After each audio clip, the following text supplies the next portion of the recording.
आपको बता दें कि कर्नाटक में उपजे हिजाब विवाद के बाद अब उत्तराखंड के मुख्यमंत्री पुष्कर सिंह धामी ने एक बड़ा बयान दिया। उन्होंने कहा कि हमारी सरकार बनने पर शपथ ग्रहण करते ही यूनिफॉर्म सिविल कोड का ड्राफ्ट तैयार किया जाएगा।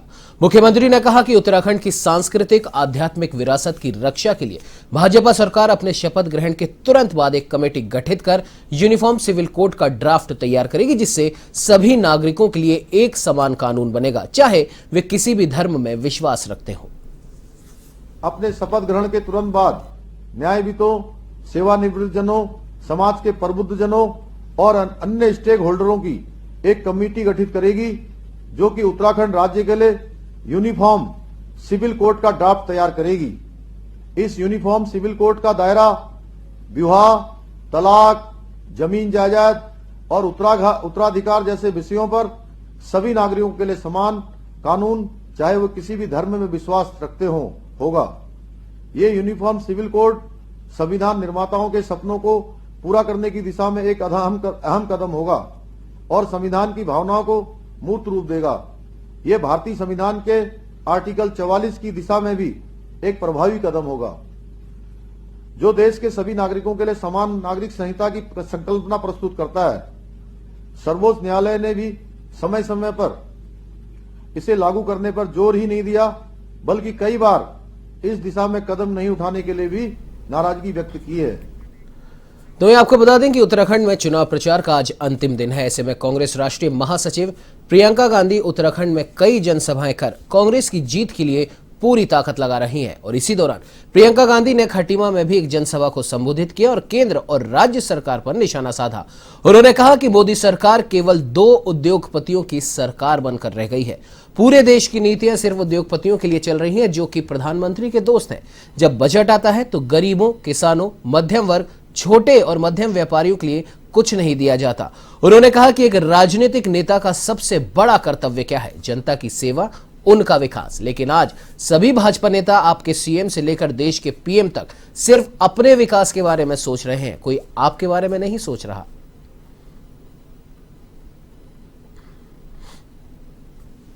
अब जरा मुझे बताइए कि आप में से पिछले 5 सालों में किसको रोजगार मिला है सरकार से? हाथ उठा के दिखाइए।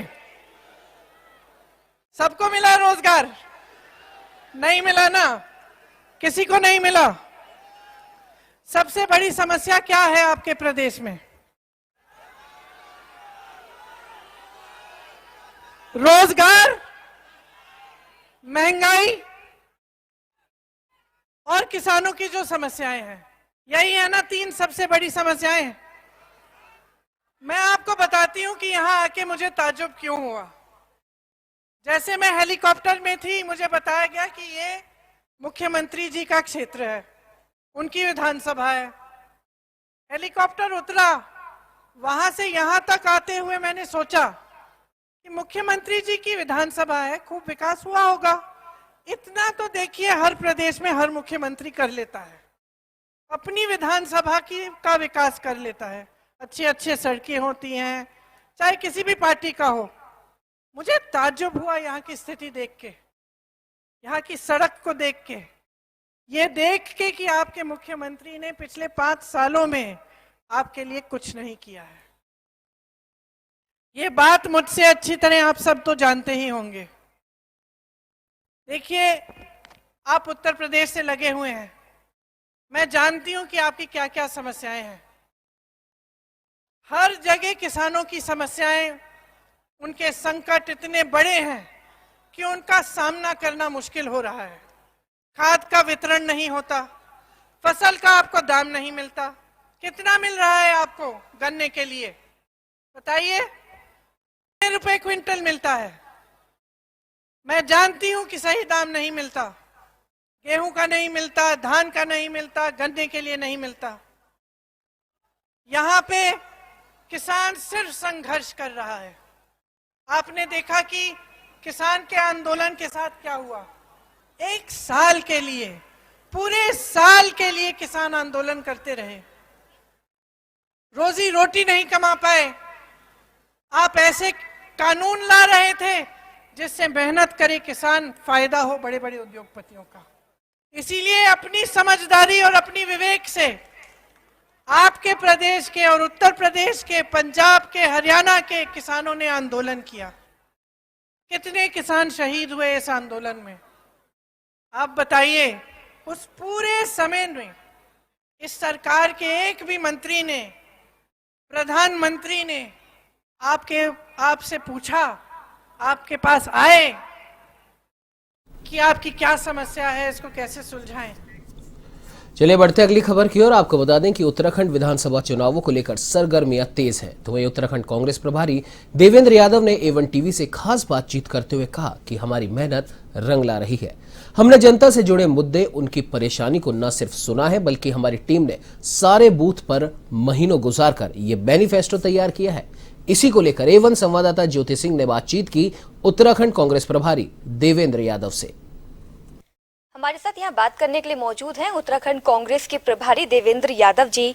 सर, बहुत ही कम समय बचा है अब विधानसभा चुनाव होने में। आपको देख रहे हैं हम लगातार जमीनी स्तर पर आप उतर के मेहनत कर रहे हैं। दिल्ली के बाद आप उत्तराखंड आए, उसके बाद आपने मेहनत करने में कोई कमी नहीं छोड़ी। क्या लगता है आपको, उत्तराखंड की जनता क्या चाहती है इस बार? आपने बिल्कुल सही कहा। जहां तक मेहनत की बात है, कांग्रेस पार्टी लगातार 5 साल काम किया। ऐसा नहीं कि देवेंद्र यादव आए हैं तो उसके बाद मेहनत शुरू हुई है, लेकिन मुझे खुशी है कि लगातार कांग्रेस पार्टी अपना जमीनी काम, चाहे विधानसभा के बाहर या विधानसभा के अंदर, लगातार जो आवाज उठाने की जरूरत थी, जो लोगों के इश्यूज उठाने की जरूरत थी, वो कांग्रेस लगातार उठा रही थी।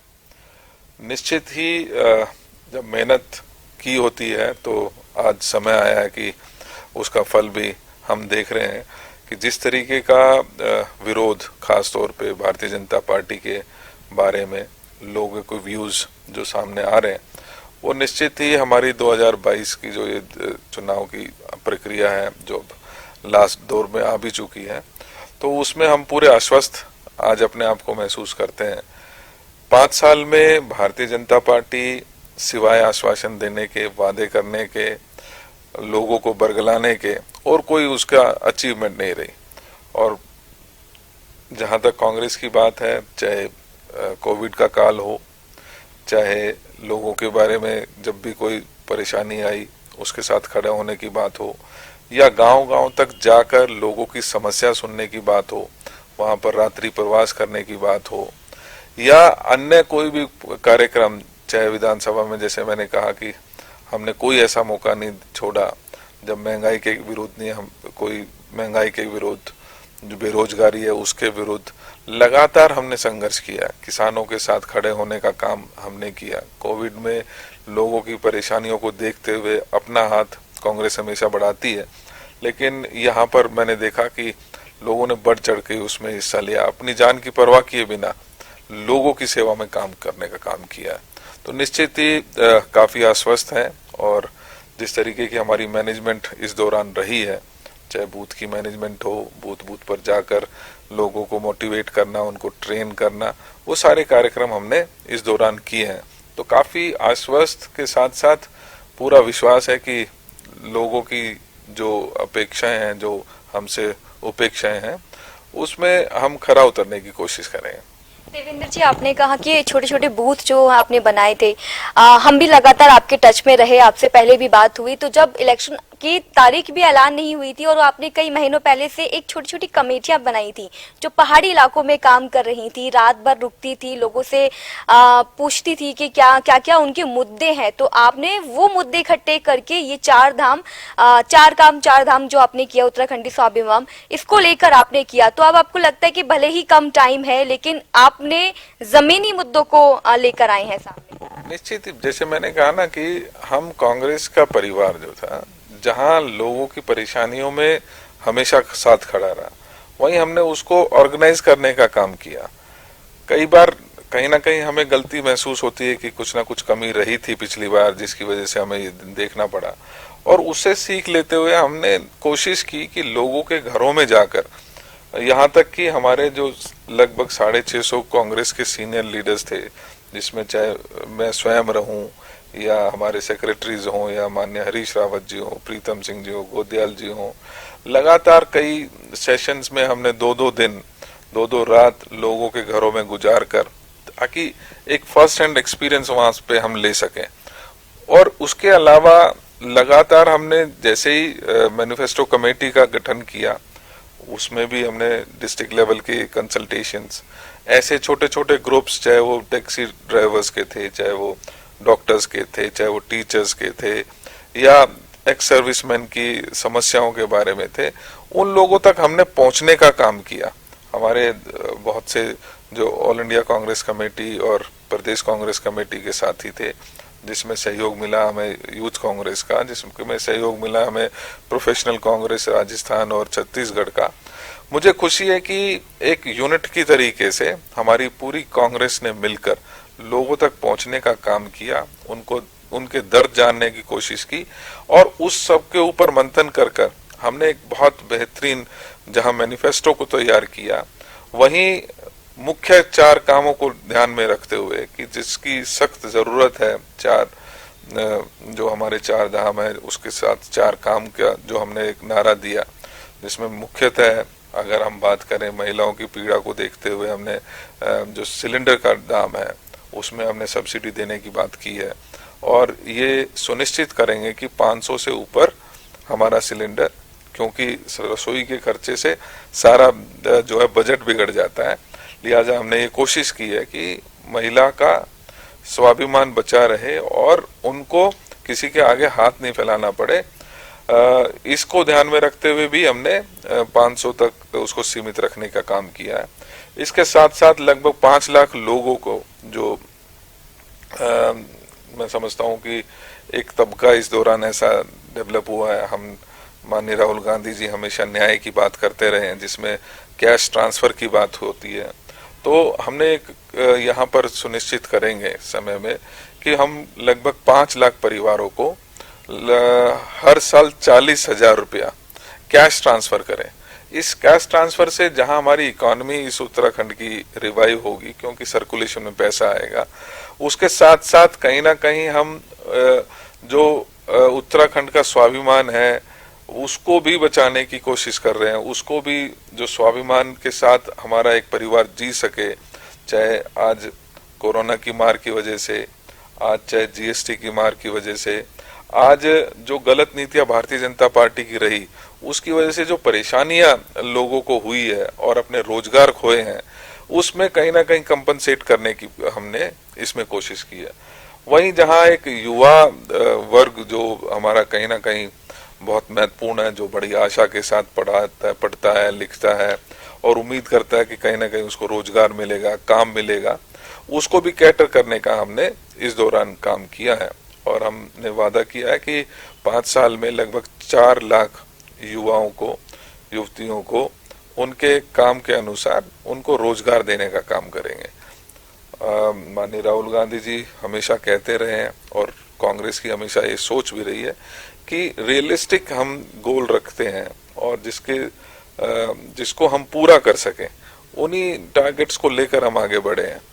इसके साथ साथ मेडिकल फैसिलिटीज, खास तौर पे इस कोरोना के समय जो उजागर हुई है, इस सरकार की टोटल फेलियर जो सामने आई है, और इसके साथ साथ कहीं ना कहीं हम महसूस करते हैं कि पहाड़ी क्षेत्रों में खास तौर पे मेडिकल फैसिलिटीज की बहुत कमी है, और वहां पर क्योंकि टेरेन्स ऐसे हैं जहां पर हमारी रेगुलर एम्बुलेंसेज नहीं पहुंच सकती, तो हमने वादा किया है कि हम कुछ बाइक वाली जो एम्बुलेंसेज हैं वो डेवलप करेंगे, और हर घर के कोने उस हर एक व्यक्ति जो जिसको उसकी दरकार है वहां तक पहुंचने की उसके द्वारा हम कोशिश करेंगे। कई जगह ऐसी भी हैं जहां पर दवाई वगैरह की जरूरत पड़े, तो कहीं ना कहीं हमने बहुत रिसर्च के बाद ये भी सोचा है कि ड्रोन के द्वारा जहां हम मेडिकल सप्लाईज उन तक पहुंचा सकें, क्योंकि अक्सर हमने देखा कि पहाड़ी में, मैं खास तौर पे बात करूं रानीखेत के गांव में हम पहुंचे तो मुझे एक परिवार मिला। परिवार में एक बुजुर्ग महिला थी, एक एक्स सर्विसमैन थे। हम उनको सम्मानित करने, क्योंकि इस दौरान हमने एक कार्यक्रम तय किया था कि हम लोगों को सम्मानित करेंगे जिन्होंने कुछ स्वतंत्रता सेनानी रहे हों या एक्स सर्विसमैन रहे हों। उसी दौरान हमें महसूस हुआ कि लोग इतनी परेशानी में जी रहे हैं, जिसकी वजह से उनको पलायन करना पड़ता है। ये जब हम काम कर रहे हैं तो कहीं ना कहीं इस पलायन को रोकने का काम कर रहे हैं। हमारा युवा जिसकी एक कहावत है कि पहाड़ की जवानी काम नहीं आती, तो हम कोशिश कर रहे हैं कि इनको यहीं किसी ना किसी तरीके से उनको खुद अपने पैरों पे खड़ा करने का काम करें, ईज ऑफ वर्क दें। तो मैं जो बात चर्चा कर रहा था कि कहीं ना कहीं हमें महसूस हुआ, हम उनके परिवार को स्वागत करने गए, उनका सम्मान करने गए, तो उसका सिर्फ एकमात्र कहना था कि ये करण भाई ने छोटी सी कच्ची रोड कट गई है, तो अब मैं अपनी माँ को बीमारी के चलते अपनी बाइक पे बिठाकर कम से कम दिखाने लायक रह गया। नहीं तो हमने सोचा था कि यहाँ से पलायन करेंगे। कहीं ना कहीं वो आइडिया दिमाग में आया और हमने सोचा कि भाई बाइक एम्बुलेंसेज, जहाँ रेगुलर एम्बुलेंसेज नहीं पहुंच सकती, वहां तक हम पहुंचाने का काम करें। इसी तरीके से जो हमारे पर्सनल एक्सपीरियंसेस रहे, उनके ध्यान में रखते हुए उन्हीं के द्वारा वहीं से कहीं ना कहीं हमने ये सारे पॉइंट्स निकाल कर एक बहुत अच्छा मैनिफेस्टो जो रियलिस्टिक है, जिसके पीछे रिसर्च लगी है, जिसमें एक्सपर्ट्स के हमने पूरी चर्चा करने के पश्चात जो एक्सपर्ट्स ने उनके हमें जो सुझाव दिए उनको इसमें संकलित करके हमने लोगों को देने का काम किया है। निश्चित ही चार धाम चार काम उत्तराखंड के स्वाभिमान को इंटैक्ट रखने में एक महत्वपूर्ण कदम होगा। बिल्कुल देवेंद्र जी, आपने काफी सारे मुद्दे जो हैं वो बताए कि आपके पर्सनल एक्सपीरियंस और काफी सोच विचार के बाद ये मुद्दे आप लेकर आए। लेकिन वहीं दूसरी पार्टियों का ये कहना है कि कांग्रेस ने अपने पिटारे में तमाम वादे कर दिए हैं, लेकिन इनको पूरा करने के लिए वो बजट कहाँ से लाएंगे? जैसे मैंने कहा कि देखिए, हमने हमेशा बिल्कुल रियलिस्टिक बजट रखने की कोशिश की है। 56,000 करोड़ रुपए का 57,000 करोड़ रुपए का बजट है, और जब हम बात कर रहे हैं कि हम 5 लाख परिवारों को देंगे, तो अर्थात 2,000 करोड़ रुपए का वो आएगा। सीधा सीधा तौर पर 3 से 3.5% जो बजट है वो उसमें व्यय होगा। लेकिन इससे कहीं ना कहीं जो हम समझते हैं, जो इकोनॉमी कहती है कि जब हमारी इकोनॉमी में पैसा पंप होगा तो वो सर्कुलेट भी होगा। सर्कुलेट होगा तो कहीं ना कहीं टैक्स भी लगेगा, लोगों को रोजगार बढ़ेगा, लोगों के काम बढ़ेंगे। तो वो सारी चीजें हमने बाकायदा जहां फाइनेंशियल एक्सपर्ट से बात की है, वहीं टेक्निकल जो हमारे एक्सपर्ट्स हैं पूरी दुनिया से हमने सलाह की है, बात की है, जो अच्छी अच्छी प्रैक्टिसेस हैं उनको अपनाने की कोशिश की है। हम पहले भी हमने करके दिखाया है, जो हमने बातें की हैं, जो वादे किए हैं, हम आज भी उसी पर खड़े हैं कि जो हम वादा कर रहे हैं वो आज सिर्फ वादे नहीं, एक प्रतिज्ञा है हमारे लिए, और उस प्रतिज्ञा को पूरा करने का काम कांग्रेस करेगी। देवेंद्र जी, एक मुद्दा है जो बीजेपी उठा रही है, वो है सेना, क्योंकि सब अगर हम 12% की बात करें तो उससे ज्यादा वोटर्स सेना के घर से आते हैं और सेना कहते हैं। बीजेपी का ये कहना है कि कांग्रेस हमेशा से ही सेना के जवानों का इंसल्ट करती हुई आई है, और हर बार उनका मुद्दा लेकर तभी आती है जब चुनाव आते हैं। एक तरफ तो विपिन रावत को वो पहले कहते थे, बड़े अपशब्द कांग्रेस ने कहे, और उनके कट ऑफ जो है वो लेकर कटआउट जो है वो अपनी रैली में उनका इस्तेमाल कर रहे हैं। मुझे बहुत दुख होता है कि उत्तराखंड जो खास तौर पे सर्विसेज में जहाँ के जिस प्रदेश से ज्यादातर लोग, मैं समझता हूँ कि इस देश के ऊपर निछावर होने का काम कर रहे हैं, देश की रक्षा करने का काम कर रहे हैं और अपनी शहादत तक देने में पीछे नहीं रहते, एंड उन परिवारों को सिर्फ कहने के लिए, उनको सुविधाएं देने के मामले में ये भारतीय जनता पार्टी हमेशा एक खेल खेलती रही है। बहुत बड़ी डिमांड OROP की, वो 1 रैंक 1 पेंशन की बात लगातार ये उठती रही है, और मुझे खुशी है कि कांग्रेस के समय में हमने उसको इंट्रोड्यूस किया, और आज वही 1 रैंक 1 पेंशन अगर प्रैक्टिकली देखा जाए तो वो 1 रैंक और कई पेंशन्स हो गई हैं। आज हमारे जो एक्स सर्विसमैन हैं उनको एक फैसिलिटी थी कि वो कैंटीन में जाकर सामान खरीद लेते थे, सस्ते दामों में मिलता था, टैक्स कम लगता था। आज वो सुविधाएं उनसे छीन ली गई हैं। आज कहीं ना कहीं अगर बात करते हैं तो सही मायने में कहीं ना कहीं आज अपने आप को ठगा हुआ महसूस हमारे जो एक्स सर्विसमैन है वो भी इस भारतीय जनता पार्टी से कहीं ना कहीं महसूस करते हैं। हमने हमेशा अपने आप को जो जिस मान का हकदार रहा है, चाहे वो हमारे एक्स सर्विसमैन रहे हो या एक गरीब परिवार रहा हो, उनको हमने हमेशा उनका हक देने का काम किया है। कांग्रेस हमेशा बिलीव करती है कि सबको साथ लेके चल सकें। कांग्रेस हमेशा ये कोशिश करती है कि जो लाइन में सबसे पीछे खड़ा है उसको कैसे सम्मानित करके उसको लाइन में आगे लाया जा सके, और हमारा ये प्रयास हमेशा चलता रहेगा। ये सिर्फ राजनीति कर सकते हैं, हमने काम करके दिखाया और आगे भी करके दिखाएंगे। 14 फरवरी को वोटिंग होनी है, जनता से कोई अपील आप करना चाहेंगे?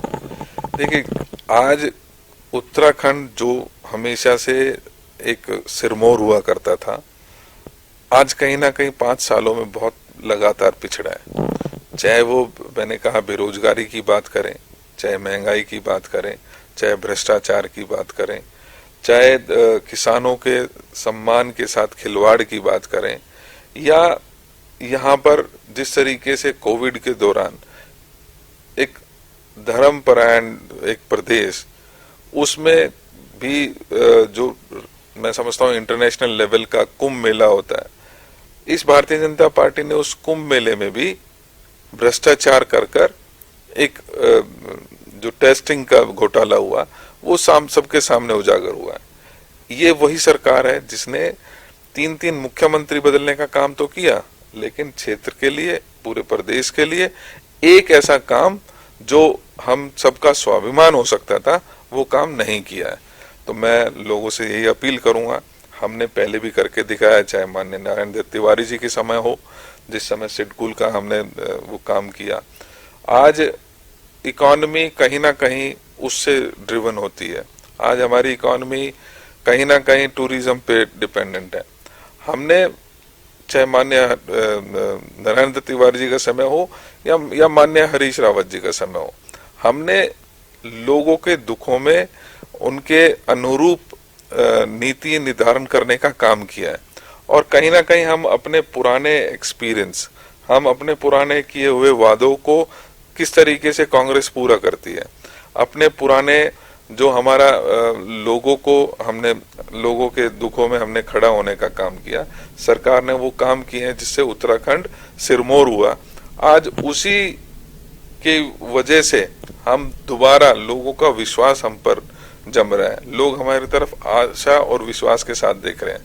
हम अपील करना चाहेंगे कि कांग्रेस को 14 तारीख को ज्यादा से ज्यादा मतों से जिताएं, ताकि उत्तराखंड का स्वाभिमान इंटैक्ट रह सके, उत्तराखंड को दोबारा से इस देश में सिरमौर के रूप में देखा जा सके। धन्यवाद हमसे बातचीत करने के लिए। तो हमारे साथ यहाँ पर खास बातचीत के लिए जुड़े हुए थे उत्तराखंड कांग्रेस के प्रभारी देवेंद्र यादव। वीडियो जर्नलिस्ट विकास के साथ ज्योति सिंह, एवन टीवी, देहरादून। चलिए बढ़ते अगली खबर की ओर। आपको बता दें कि लालकुआं विधानसभा में हरीश रावत की अध्यक्षता में 56 भाजपाइयों ने और 2 सपा कार्यकर्ताओं ने अपनी पार्टी को त्याग कर कांग्रेस का दामन थाम लिया। इस दौरान हरीश रावत के एक प्रेस वार्ता में शिवराज सिंह चौहान को जवाब देते हुए कहा कि कांग्रेस पार्टी कार्यकर्ताओं की पार्टी है। तो ये भाजपा के द्वारा पूछे जा रहे हो कांग्रेस के मुख्यमंत्री चेहरे का जवाब देते हुए कहा कि इस भाजपा ने 4.5 साल तक केवल मुख्यमंत्री बदलने का काम किया।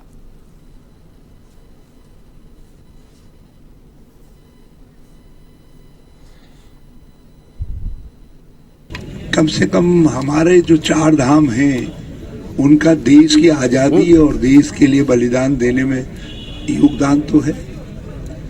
शिवराज सिंह ये बताएं कि उनकी भाजपा में भी कोई ऐसा परिवार है जिस परिवार ने देश की अखंडता और एकता के लिए अपने सीने पर आतंकवादियों की गोलियां झेली हैं।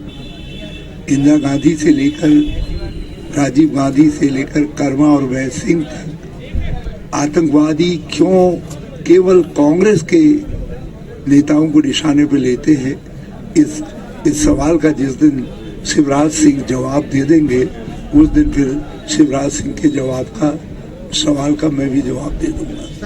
रहा सवाल 4 धाम का, हमने तो अपने मेरे बुजुर्ग मेरे तीर्थ में लोगों को 4 धाम की यात्रा करवा।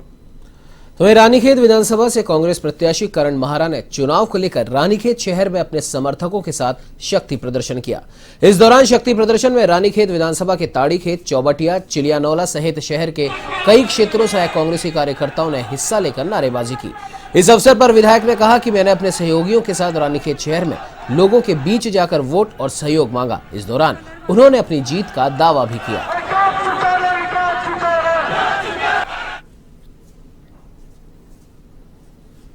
देखिए, एक त्यौहार के रूप में मैं देखता हूँ, क्योंकि लोकतंत्र का त्यौहार है और आज 4 बजे अंतिम समय रहेगा प्रचार का। तो मैंने आज अपने गृह क्षेत्र रानीखेत शहर में लोगों के बीच में जाकर अपने वोटों के लिए याचना की है और अभी मैं ताड़ीखेत जा रहा हूँ। अब ताड़ीखेत में क्योंकि मेरा कोई मीटिंग नहीं हो पाई तो हम अंतिम जो हमारा यात्रा है ये ताड़ीखेत में आज हम इसका समापन करेंगे और बहुत अच्छा रिस्पांस लोगों का है। लोग बढ़ चढ़ के हिस्सा ले रहे हैं। मैं तो उम्मीद कर रहा था 500-600 लोग होंगे, लेकिन जिस तरीके से टूट टूट के लोग अपने घरों से निकले हैं तो मुझे लगता है कि लोगों ने मुझे आशीर्वाद आज ही दे दिया है।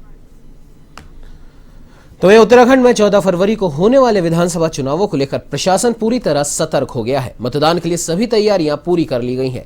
सभी मतदान स्थलों का निरीक्षण किया जा रहा है। तो वहीं इस बार मतदान केंद्रों की चाक चौबंद व्यवस्था की तैयारी में लेखपालों की जगह शिक्षा विभाग को जिम्मेदारी दी गई है।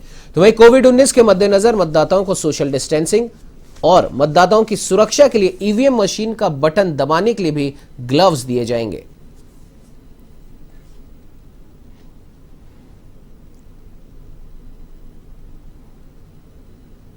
तो अभी 14 तारीख को जो इलेक्शन होना है उसमें हमारी पूरी तैयारियां हो चुकी हैं। अगर हम लोग कोविड-19 की बात करें तो हमारी एसओपी तैयार है। नगर पालिका जसपुर को इनका नोडल बनाया गया है कि ताकि जो निर्वाचन के बाद जो हमारी क्लब से हैं जो बाकी मटेरियल है उनको उसका जो भी उसको डिस्पोज करना है उसके लिए उनका नोडल बनाया गया है। साथ ही हमारे बूथ्स तैयार होने लगे हैं क्योंकि कल तक ये जो ये तय हुआ था कि हमारे जो पटवारी हैं वो किया जाए उनके द्वारा किया जाएगा, क्योंकि पटवारी साथ के साथ सुपरवाइजर भी हैं। तो अभी शिक्षा विभाग के द्वारा हम एक पत्र जारी किया गया है शिक्षा विभाग को। तो ये उत्तराखंड के अल्मोड़ा जनपद की आपको जानकारी के लिए बता दें कि 6 विधानसभाओं में मतदान के लिए पोलिंग पार्टियों की रवानगी की गई। अल्मोड़ा से 3 विधानसभाओं के लिए 911 पोलिंग पार्टियों की रवानगी हुई। जिला निर्वाचन अधिकारी वंदना सिंह ने सभी पार्टियों के कार्मिकों को स्वच्छ और निष्पक्ष मतदान कराने के निर्देश दिए।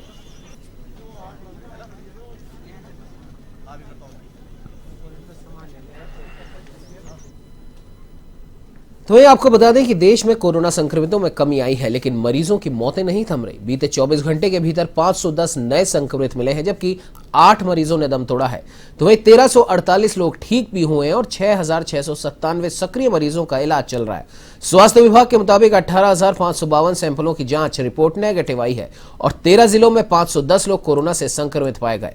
देहरादून जिले में 148, अल्मोड़ा में 85, हरिद्वार में 45, पौड़ी में 44, चमोली में 49, पिथौरागढ़ में 31, नैनीताल में 25, टिहरी में 21, उधम सिंह नगर में 17, रुद्रप्रयाग में 17, उत्तरकाशी में 12, बागेश्वर में 10, चंपावत जिले में 6 संक्रमित पाए गए हैं।